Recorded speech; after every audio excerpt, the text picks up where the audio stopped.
Let me tell you about the wildest Saturday I've ever had up in these mountains.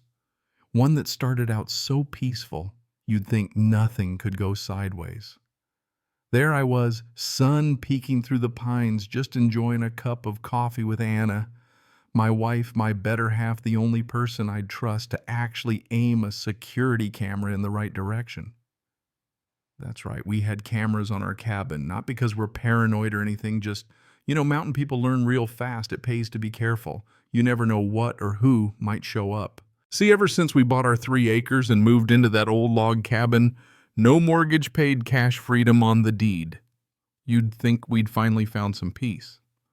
Only problem was we apparently brought a target with us because there was this lady, Janice, who everyone in the valley called the HOA queen, even though the HOA had officially died years before. Janice, though, she just couldn't let it go. No title, no legal right, but she'd be down the road waving her little clipboard, printing out fake violations for anybody who dared to plant the wrong flowers or paint their porch too bright a color.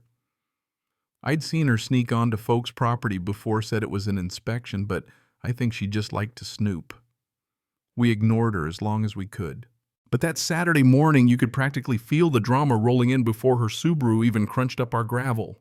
Rusted, faded blue, and get this. A magnet slapped on the door reading HOA enforcement like it was her official badge or something. Out she steps, sunglasses on, clutching her clipboard like it's Excalibur, giving us this stiff little smile. All good morning. Just a routine walkthrough, standard procedure. Anna didn't even flinch. She just stepped between Janice and the steps. Steady as a boulder says, "There is no HOA here, Janice. You're not coming onto our property."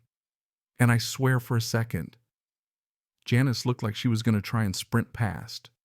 But then she spotted the camera blinking on the porch. She hesitated. Her hand shook a little as she flashed some laminated badge like she was FBI. Anna just smirked and goes, "What did you print that at Kinko's?" The real fun started when out of nowhere a sheriff's cruiser pulled right in behind Janice's car. The deputy hops out all business walk straight up to Janice and says, "Ma'am, I need to speak with you. There's a warrant out for your arrest from Jefferson County." That wiped the smirk right off Janice's face. She stammered, tried to protest, but the deputy was already rattling off charges: fraud, trespassing, failure to appear in court. He had her name, her birthday, the whole deal. Janice kept muttering about being a respected community official, but Anna just crossed her arms and shot back, "There is no HOA. Janice." The deputy wasn't interested in playing along with any of it. He just told her plain as day the charges had nothing to do with any HOA. Then he read her rights, and honestly, I'd never seen Janice look so small. She actually tried to accuse us of setting her up, but all Anna did was stand her ground and say no again for what felt like the millionth time. I guess everyone's got a breaking point, and Janice hit hers that morning right there in our driveway. The deputy guided her, still muttering about lawyers, and "you'll all be sorry" toward his car. For a split second, she looked like she might bolt into the woods, but there was nowhere to go. Just like that, she was gone, the cruiser winding down the gravel road, her voice echoing off the trees. You'd think we'd be celebrating, but honestly, Anna and I just stood there stunned. All those weeks of Janice stalking around the neighborhood, dropping off fake citations and making folks nervous, and now she was off to the county jail. The mountain got quiet real fast. No more creeping cars, no more notes on the door. Even the squirrels seemed relieved. But let me tell you, the air was thick with questions. Anna leaned against the porch, looking down that road. "You think that's it? You think she's done?" I wanted to say yes, but something in her eyes, the way Janice immediately accused us of setting her up, just didn't sit right. That kind of paranoia doesn't come out of nowhere. Later that day, curiosity got the better of me, so I strolled down to check her place, not to snoop, just, well, you know how it is. The shed door was wide open, swaying in the breeze, and I got a weird feeling. I called the sheriff's office, said the property looked unsecured, and waited by the road. While I was waiting, I heard a slam from inside the shed. My heart just about stopped. Janice was supposed to be in jail. So who was inside? That's when I spotted him, a guy in his 50s, balding, nervously clutching a box of papers. He stuttered, said he was her cousin, just picking up her things. But when I mentioned that no one had been cleared to enter, he got spooked, shoved the box back in, and took off down the road before I could catch his plate. By the time the deputy showed, I relayed the whole thing, and he shook his head, said, "Sir, you might have just stumbled into something bigger than your average neighborhood drama." He poked around in the shed, found a folder stamped Community Financial Oversight Board, which, by the way, isn't a thing, and his whole face changed. Turns out Janice had been forging tax assessments, mailing out fake fines, threatening folks with liens if they didn't cough up money. He said there'd been reports of similar scams in nearby counties, always a woman matching Janice's description, always trying to revive dead HOAs and bully people into paying made-up fees. That guy I saw could be her partner in crime.